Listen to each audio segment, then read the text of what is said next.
Hey, you guys. Oh, wait, here we go. Hey, you guys. Thanks for tuning in to the Diva Hustle Show. I have Miss Tina Cloud on today for our guest. Miss Tina is an entrepreneur, business owner, public speaker, and author. Current business is the cloud technology specialist, right? Thanks, Miss Tina, for coming. Wow. Thank you for inviting me. No problem. No problem. So, explain to me how you became or what got you wanting to be an entrepreneur. Back in the early 90s, now I'm dating myself because I am, That's okay. I had, wisdom, all of that good stuff. Because I am in my early 60s. No problem. That's excellent. Yeah, girl. Hey, look, I've been through a lot. So, and all of that been through is all about growth. It's about growing my character, growing who I am, everything. And that really encompasses everything that I do in business. But back in the early 90s, there was an even deeper recession than there was in the mid 2000s, like 2005, 2006. Okay. But in the early 90s, there was a very deep recession. And at that time, I was a licensed realtor here in Southern California, where I was born and raised, still here. And I was doing real estate. I had my real estate license. I was really starting to build some momentum, and then the market crashed. I mean, it crashed, severely crashed. And, new mother, had a home, bills, the whole nine. My husband's industry was also in part of manufacturing, so that came to a screeching halt. So we had to have a serious, what do we do? And so I just jumped in and I went to my mother, who is an amazing woman. She's 95 today. She owned her own company. Happy birthday. Yeah, she owned her own, because she's going to be 96 in January. But she owned her own company at that time. She started her own company in the early 60s, became extremely successful, had a lot of very powerful, heavy-duty clients.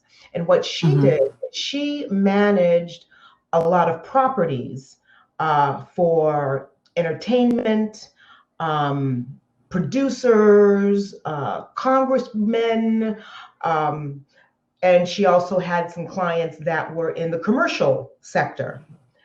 So she said, look, I can help you out. Let me give you a small loan. We had a conversation. So I started a industrial cleaning company. And my first week, I got my first contract from one of my mother's connections. Now, I did not know nothing about cleaning. I knew how to clean my house. Right. A building, right, and clean it. So my first building, if anyone has ever been to Hollywood, is right on the corner of Hollywood and La Brea. It's an 11-story building. It sits there today. 11 stories. It was under what is called receivership. Because of the recession, the courts took over this building. And there were people living in it and everything. So the property management company that I was under contract with came in, started cleaning house, and I started cleaning the building. And I figured out, okay, best way to go about it, from top to bottom. So I hired, put an ad in the paper, hired some workers. Through my mother's connections, I asked questions. Hey, look, how do I do this? And what do I need here? And they were great support for me at that time. And then I started building momentum. I started getting more contracts, more buildings, shopping centers. And one morning, I was on the top of a building in Hollywood. Just looking out, it was a high rise, just looking out, and I can see all the buildings that I had under contract. Now, I knew at that time that I had built a business from nothing, from me knowing nothing. Okay. The humbling part for me is coming from a real estate background, high-end homes, $1 million homes and everything, to cleaning public toilets. And cleaning up after people. Right. And I would say to myself, wow, do they live like this at home? Past that, and I started getting, contracts with entertainment industry executives, and I got contracts for state work. I was involved with CSUN, Northridge University, at the earthquake by simply walking on the property and asking them, "Hey, you need any help?" And they looked at me and said, "Yes, we do. If you can have 15 people here tomorrow, we've got something for you to do." I didn't have 15 people, but I got them very quickly. So okay. I really navigated myself as far as an entrepreneur, that what it just really takes for me is to get out of my own way. And that's not to say that I didn't come up against a lot of stuff, right? I am I'm a Black woman. I was in an industry where there was no Black owners, and I had to just figure it out, because at the end of the day, I had bills to pay, a new baby, a mortgage. My husband had to do some things and switch some things around for himself too. And I really got the bigger picture of what it took to be an entrepreneur, to just step out, take a risk, even when you don't know it, because you know what, Pamela, I didn't have the opportunity to go to college. I did, however, just so that to kind of give you my background, I did, however, grew up as an athlete. I was a competitive ice skater in a world where there were no Black ice skaters. Wow, yeah. 60s, 70s, no Black, there may be like 3 of us. And one thing that I loved about ice skating, and I think this really goes to how I know about being an entrepreneur, is when I was a child, my mother was going through a divorce. Things were very tough. Money was tight. And she took my brother and I ice skating, dropped us off. And when I stepped on the ice, I loved it because of the freedom that it gave me. Again, I'm in a world where there are no Black people in the ice skating world in the 60s and 70s. But I loved it so much that my idea, if I'm going to do this sport, I figured out, let me get as close to a coach and listen to them teach somebody, and then go out and apply it, which is what I did. So in a year, I was doing jumps and spins, and there's one coach. Her name was Mabel Fairbanks. She was the first Black skating star for a major show in the United States called Holiday on Ice. Her name was Mabel Fairbanks. And she approached my mother and said, "I want to train your daughter." So I was a competitive skater, loved being in front of people. And that's where you have to, you're taking a risk because you're in an audience, right? And you're competing. So I loved it. And then I got approached by, I'm dating myself. So I got approached by a major show called The Ice Capades. Oh, I heard of it. Yeah. So I, again, the only Black woman skater in the show. But it was cool because Dorothy Hamill had just won the Olympics. I was in her show, traveled all over the United States and Canada at the age of 17, making a very good income at that time, and just exploring different things as I was 17 and 18 and 19, and being independent and being on my own. So when I, to circle back to how did I know I wanted to be an entrepreneur, is it wasn't like, oh, I'm going to build a business. For me, it was like, this is something I've got to do in order to keep what I have. And what I found out is I am a good entrepreneur. I love taking risks, right? I love taking risks because I found out that it builds character for me. And it does build your character.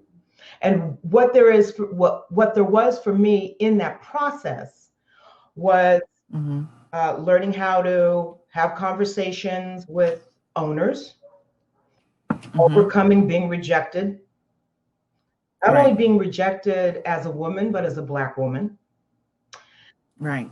And how to do contracts, and how do I do payroll, and how do I keep the momentum going, which I did, because over that 8-year span, from the 90s to about 98, I built a business with 52 employees.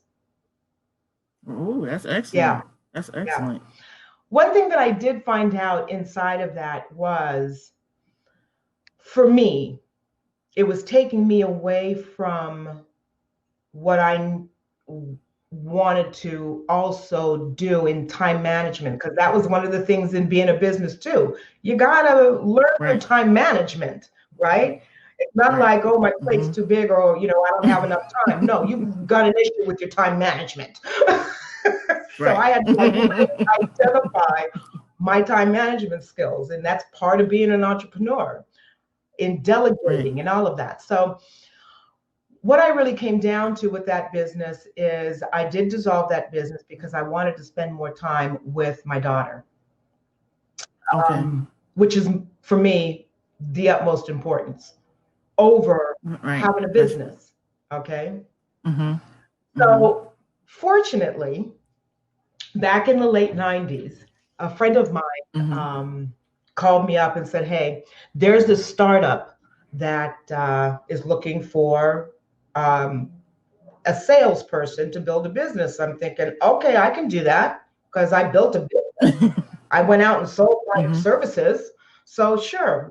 So I go to this interview. It's in West Hollywood on Melrose. And it was a credit card processing company. Credit card processing. I go into this meeting and they're telling me, and I'm thinking to myself, you can make money doing this? I actually said to the CEO, you can make money doing this business? He's like, oh, absolutely. Absolutely. So they hired me, and I learned everything about the business.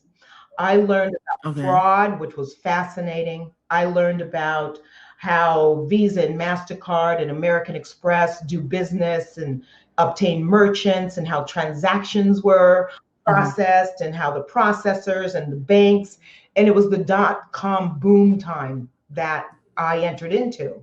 And they gave me a contract.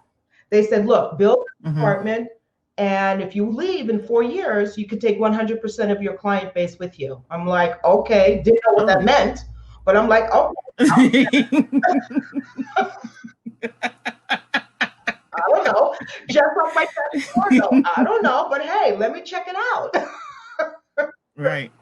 And I love the business because it's a unique business. I mean, like real unique. I loved starting to track fraud, getting the bad guy, in tune of getting, clients boarded with banks and knowing how to work with banks and things of that nature. So after 4 years, built a substantial portfolio, exceeded the house by 20 million, and went out on my own, which was perfect timing because my daughter was going into high school. And you know what happens when you go into high school. I know. So I was, instead of me driving in 80 hours a month to go into LA to where I live now, which is in Valencia, California, opened an office here, incorporated myself, started getting on the call and getting on the phone, finding out, okay, I own a home with my husband. If I want to own a business, what does that look like? How do I protect myself? Doing a lot of due diligence, just doing a lot of research. So I incorporated Okay, and there's a lot of Okay. things inside of being incorporated. Right. So I've been Right. incorporated since 2005 on my Okay. own, starting off with the credit card processing business, still building that business to this day. I manage a portfolio of Right. about $70 million annually with clients. Okay. That's good. Mm-hmm. And so I said to myself about 9 years ago, I'm like, where's this going? Let So I started some research, and I Mm-hmm. aligned myself with one of the largest entities in software called Ingram Micro. Okay. Okay. So I got my agreements with them and all of my, all my taxes and all my things in order and handed it off. And um, I looked at telecom for one, Mm-hmm. security awareness training for two, and Right. providing IT as a provider, not a managed service Mm-hmm. provider, but as a provider to small businesses. Okay. Mm-hmm. So their willingness by me doing that to train me and get certified in those different verticals, because I Okay. knew where was business going. And as you know, everybody's doing voice over IP. Right. Got to do the cyber training because people are getting hacked and, Yes. Yes. Yes. and the Yes. small Even now. business owner are more to look at a better budgetary for their IT. And I work with IT as Mm-hmm. well. I don't take their business, I Okay. work with them. So I offer my products Okay. and service that are supplied to me that I've been trained in and partner Mm-hmm. myself up with those entities. So what so Okay. what I love about being an entrepreneur is new technology. So not only do I Right. Okay. have my background of 22 years in credit card processing, which has compliance pieces to it, because I keep my Mm-hmm. clients PCI compliance in their data security, in their networks, in how they Mm-hmm. process credit cards. I also have added value with them with my other Mm-hmm. services, my voice over Right. IP, my cybersecurity, things that they would need in order to have sustainability and scale Mm-hmm. themselves. And for me to look at as an entrepreneur, and I think Mm-hmm. every entrepreneur needs to look at it, is Yeah. retaining a client as long as you possibly can by giving them and supplying them exceptional customer service.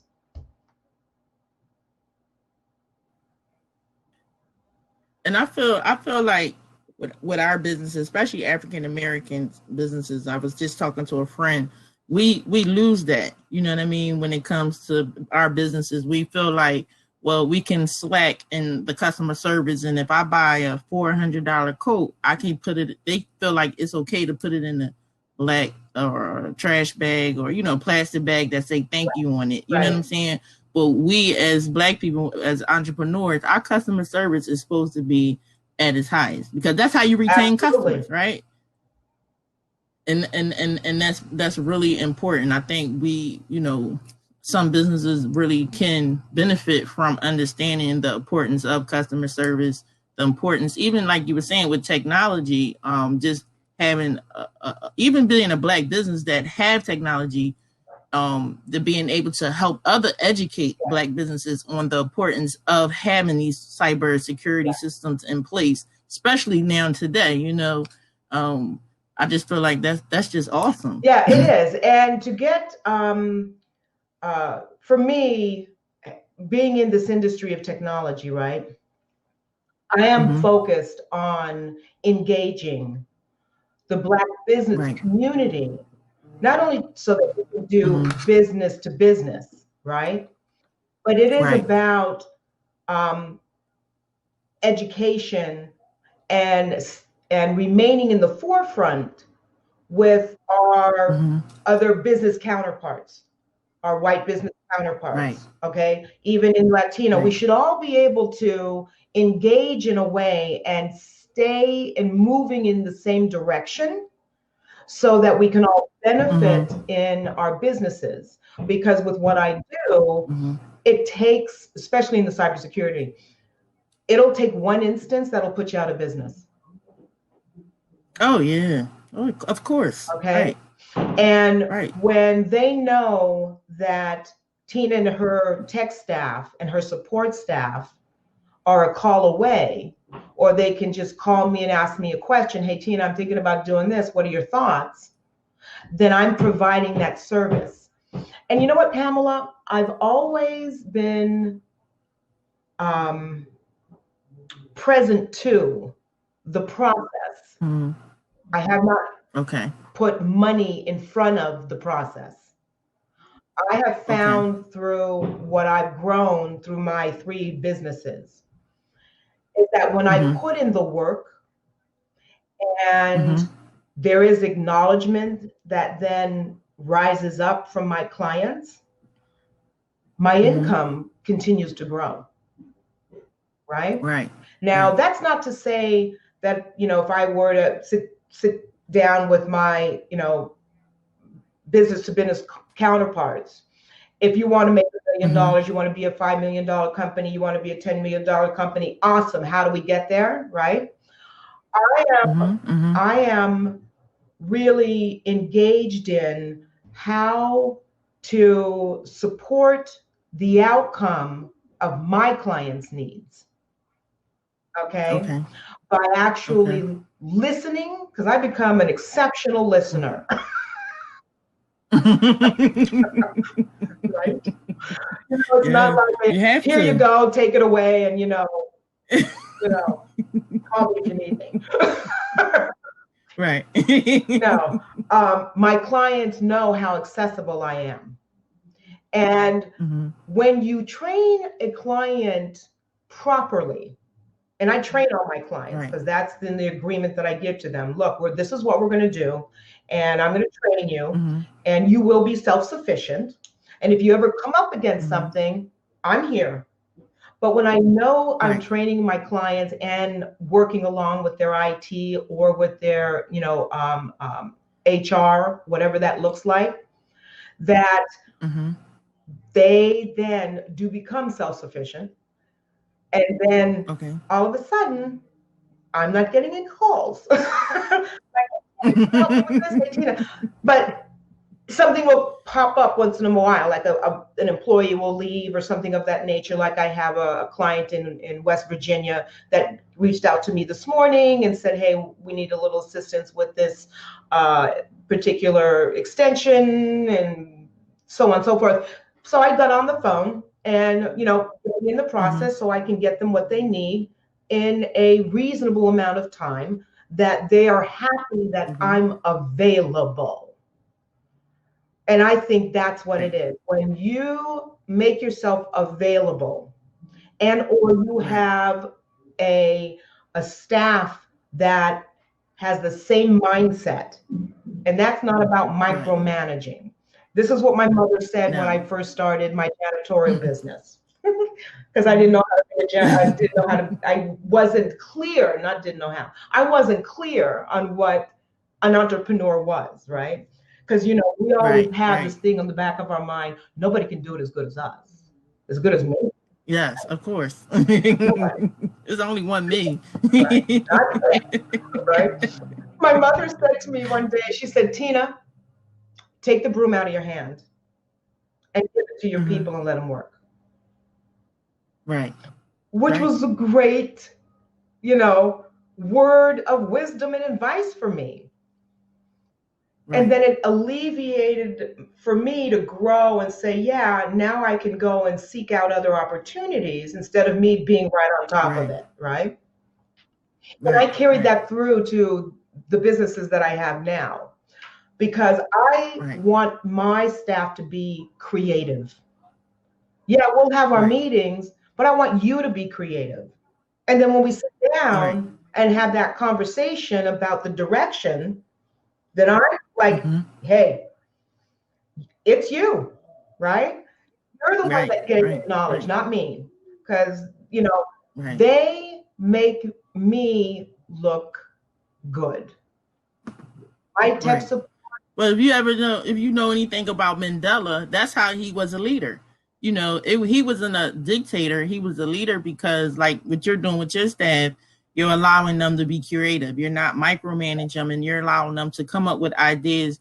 And they're more. You get, and to me, I feel like you get a better. I want not the word of a better staff, but a productive staff when you allow them to be Yeah, creative and yeah, open and like, all right, let's yeah, try yeah. it. And they get excited. It's Right. right. I want an excited atmosphere. I want them to say, Right, hey, right, did you check? Hey, check this out. I want it to be fun. Let's have some fun. right, Right? right, You right, know? right. And to build them and encourage them that they can then take that with them wherever they go. Right? Right. So Yeah, that's what as yeah. far as being an entrepreneur, I found extraordinary. Now I've taken business classes. Matter of fact, I did a business course here at our college, and I did my thesis on Starbucks. Okay. How'd that go? Was it before the whole incident with the in Philadelphia with the coffee, or was that Oh after? yeah, no, before, way before, way, way, Oh, way, okay, okay. way before, way before. No, it was to Okay. actually see how Starbucks, in its entrepreneurial direction, it was quite Right. inspiring. Yeah, Okay. how they Okay. stepped into new markets, you know, competitive markets, going up against ice Oh creams yeah. and, coffee. I mean, nobody would ever know that, it'd be like, okay, got to have my Starbucks today, or I've got to have my whatever the Right. competitor is today, right? We were all used to like Right. McDonald's and Folgers. Okay.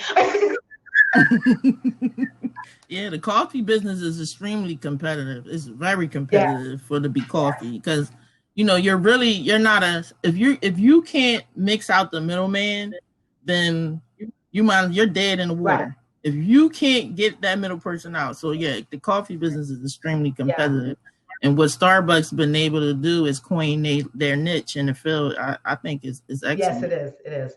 One of the things, if I could share with you and your listeners as well, is I did align myself with certification, being Mm-hmm. a certified women-owned business.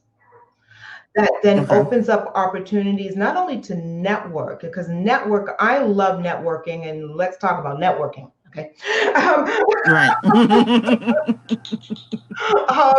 but getting certified as well, and engaging with other businesses, like businesses or more entrepreneurs, and then being Mm-hmm. able to have opportunities with your big box stores and things like that. Right. So, when you go into like supermarkets or into a Walmart or into a Target, across the country. I don't know if you have Targets back in Philly. Do you have, I mean, in Philadelphia? Yeah, Okay, we got it. do. When you look at the tag, you'll see that Right. a lot of the businesses are certified businesses, because Right. through supplier diversity and Mm-hmm. procurement, the big box stores want to be able to participate in Mm-hmm. minority, women owned, veteran owned, LGBT owned businesses, so that they can Right. expand. Because at the end of the day, in entrepreneurship, that has Mm-hmm. built this country from day Mm-hmm. one. Yes, we Mm-hmm. have big corporations, but what keeps us in sustainability is your small businesses. Businesses. Right. And I think that is really what you're touching on is really important for as entrepreneurs and like it's different. You become an entrepreneur, but also you want to be recognized, right? And because just off of being recognized as a minority business, a woman business, when it comes to contracts and doing business, you're able to get a foot in the door off of being registered as such, Right. right? And I think that as entrepreneurs and small businesses, I think that's key because however you got to get your way in the door, to me, it's like let me get in the Exactly. door. I could get the rest, but let me get in the Yes. door, because like even you being an African American woman entrepreneur in technology, I know you had barriers and challenges, just, proving that you able to sit at the table. To this day. I'm the only one in the room. Right. Right? Which is cool. I love that. Right. And the reason why I love that, Right. because again, for me, it's stepping out and taking a risk. Right. Right? Right. So Right. I encourage that process. One of the, to add, when I started in the credit card processing business, the CFO, because I was trained by the three owners. It was the three owners and me. Okay. Okay. And I did it all. I answered the phone, Wow. I dealt with the bank, I did it with underwriting, I tracked fraud, I did it all. I was one of the first Wow. to engage in wireless terminals when they came out on the Wow. marketplace, and Wow. PCI compliance. The CFO, and I, adore her, love her to this day. She said, Tina, one thing that I would encourage you to do is check out Toastmasters. I'm like, Toastmasters? Okay. What's Toastmasters? I don't know what Toastmasters is. I'm like, okay. So when I went home and checked it out and found out who also engages in Toastmasters. Are you familiar with Toastmasters? No, okay, I'm not familiar with let me it. so that I can share that with you and with Okay. our audience here. Toastmasters International is an organization across the country, and they have little pods, and you could do it online now because of COVID. And I have an extraordinary story to share with this story. Okay. And what they do is you gather and you become in a structure to be a speaker. Oh, okay. Because when we speak, we have a tendency, and I might have already done this, but I try to catch myself. We have a habit of saying a lot in our conversation. You can, yeah, we do. right? I was on the phone yesterday listening to one of my clients in the background. She said 11 times in a 2-minute span. I'm thinking, ooh, Kelly, I got to talk to you. Which I will. And she'll take it in because she loves me. And she is my client. Okay. But Toastmasters will then help you develop how to speak in front of an audience. Okay. Okay. The charge is very minimal. Monthly, like $30. 60, I think $60. I just supported a gentleman that I met through the U.S. Black Chamber of Commerce conference 2 months ago. $60 for 3 months. But you go in and they go through this process called tabletops, and you pick a word and you've got to say a sentence around that word, like off the cuff.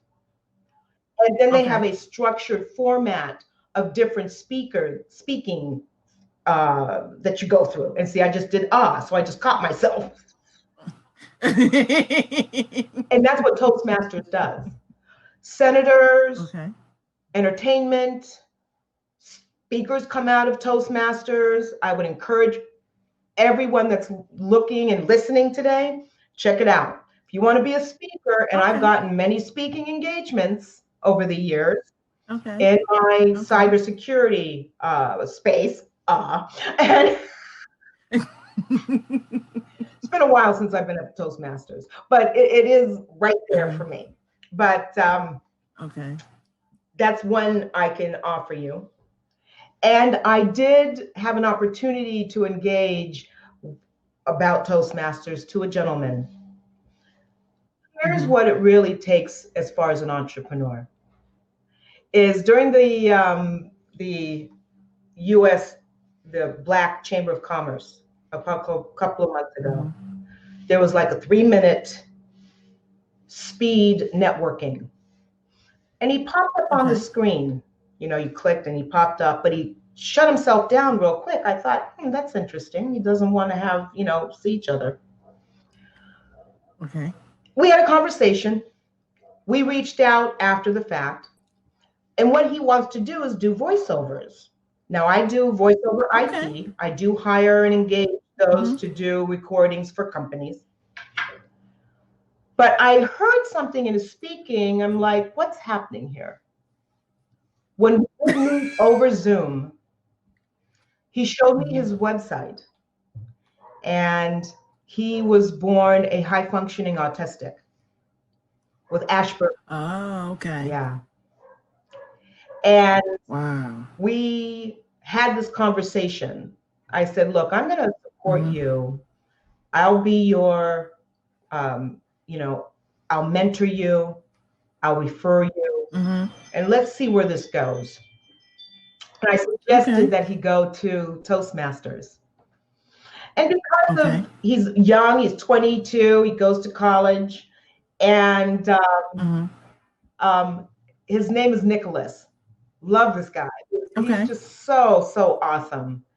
And I started doing some research for him, and I connected him with a Black gentleman up in San Francisco who does voiceovers. Made that connection because I love to put people and connect them together, because everything is possible. There's possibility inside of business. And so they connected, they spoke. He signed up for Toastmasters. I supported him around that. He's now got a mentor in Toastmasters. And I came to find out that there was a very high functioning autistic gentleman who made the greatest award in Toastmasters with autism. Oh, that's awesome. That's so awesome. So now he has relatedness.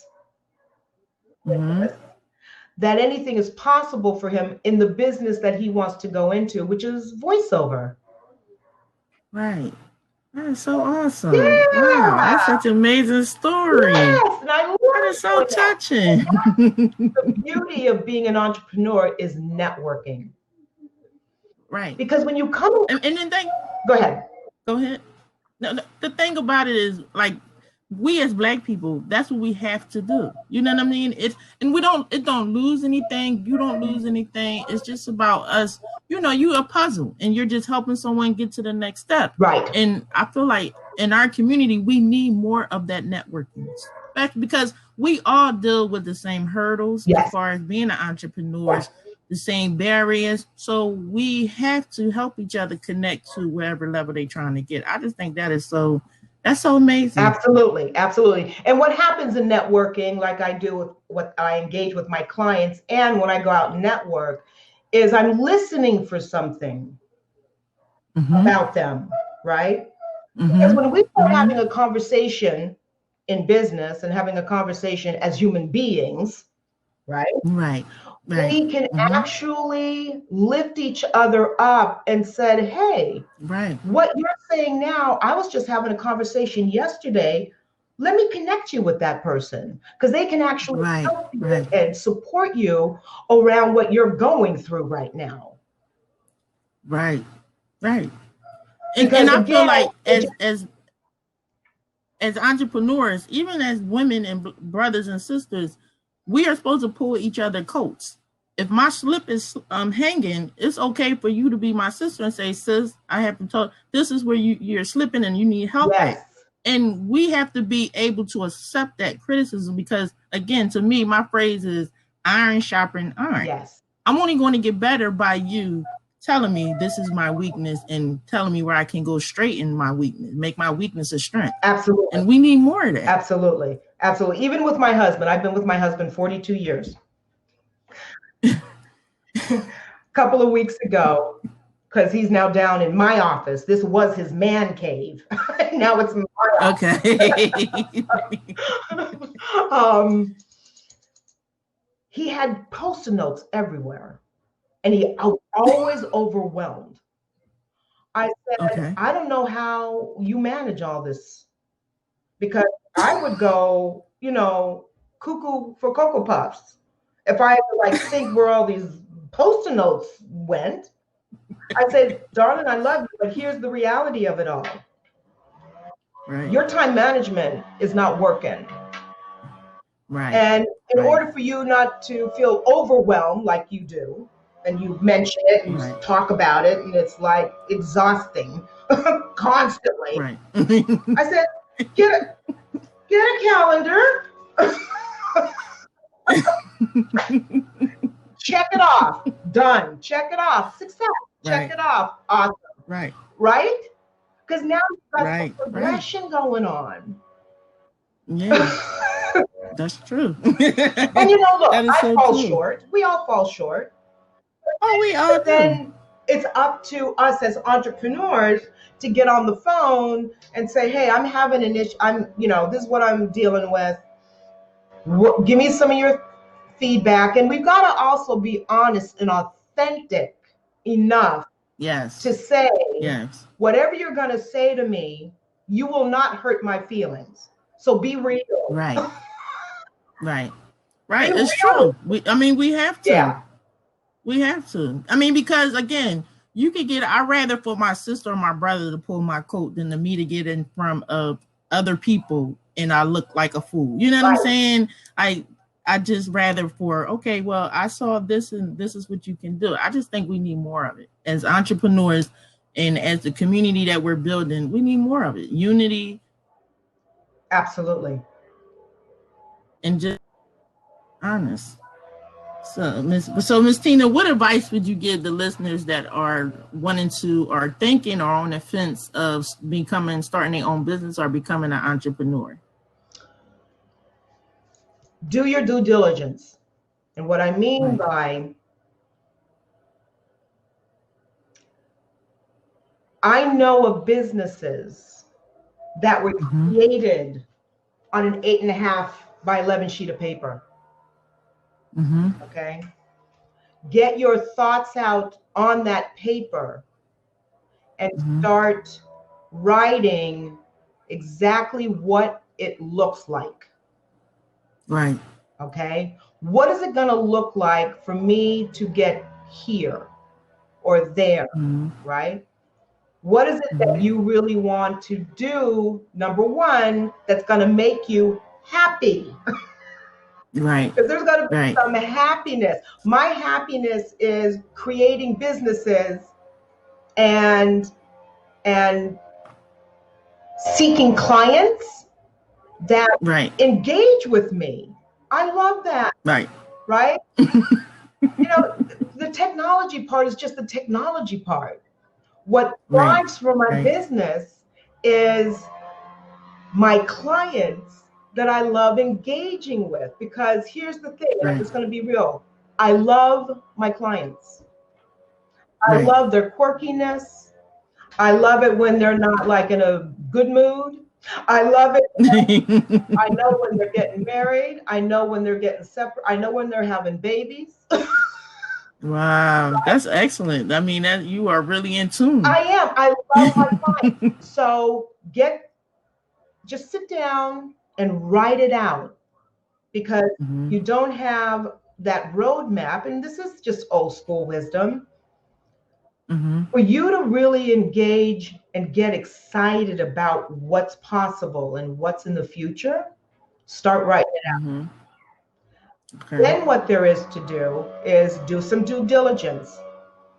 Find other like businesses. Take the risk. Reach out. Say, hey, I would like to start this business. Can I have a couple of minutes of your time? How did you get started? Okay. You're going to have some people that aren't going to give you the time of day, but I'm telling you, there are people out there like me. They're going to engage with you in a way so that you can get that dream, because we all are entitled to the dream. Right. So get it written out. Baby steps. I hope to be at the top in a second too. Yes. However, the baby steps I have found have built my character, have given me my voice, and have overcome that feeling of, do I really want to do this?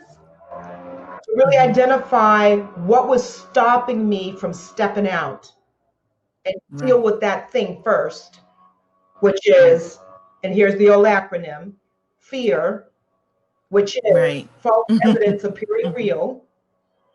Yep. Okay. Yep. And just step out. And if you fail, that's okay. You're not a failure. And these are all metaphors and all that, but it's so true, right? Allow yourself to fail so that you can, okay, let's put that aside. Now what can I step into new? Right? Right.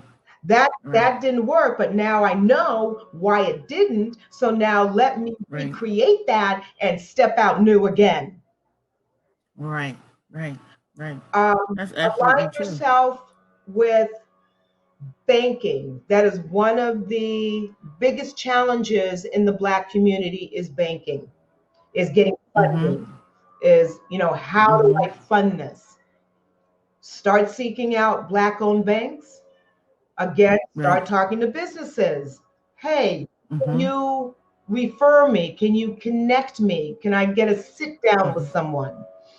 I highly encourage that piece. But surround yourself with individuals that are going to empower you, be authentically real with you, that you can take whatever they say as a positive direction and not as a, She thinks she know everything. Right? She don't know what she's talking about. Yes. And enjoy the ride. Right. Just enjoy. Look, I've gotten myself into a lot of hot water as an entrepreneur. I learned from that. Hey, look, the IRS was knocking at my door because I thought I could do it all. When I got into my other business, I hired a payroll company. Right. That's not my world. Right. You like, I know what's not for me. That's not me. I don't need anybody knocking on my door again. Right? Take the broom out of your hand, Tina. What your mom was, and that's true. We're so afraid. It's the fear of, if I don't do it, it's not going to get done, and I'm going to be right back where I was at. Right. So I think that was an important, what your mom had told you. That's very important. It really is. So when I incorporated myself, I got a CPA, I got a bookkeeper, started off small on what I could afford, and a payroll company to do my payroll. Now, I was fortunate because I stepped away from an industry that gave me a great contract. Right. I would also recommend, perhaps, if it's an industry you want to get into, seek out that industry where they could train you and learn it. Okay? Then take that knowledge. Right. And start your own. Or even, hey, look, I've worked 2 jobs at one time. If you're going to do that for a little bit of a sacrifice, you could do that too. Right? You just got to put it down on, because if it's up here, it's just up here with you and nobody else is in there. Right.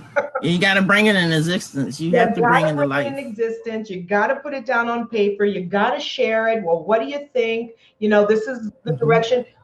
And those resources, they just start to build and build and build and build. Right.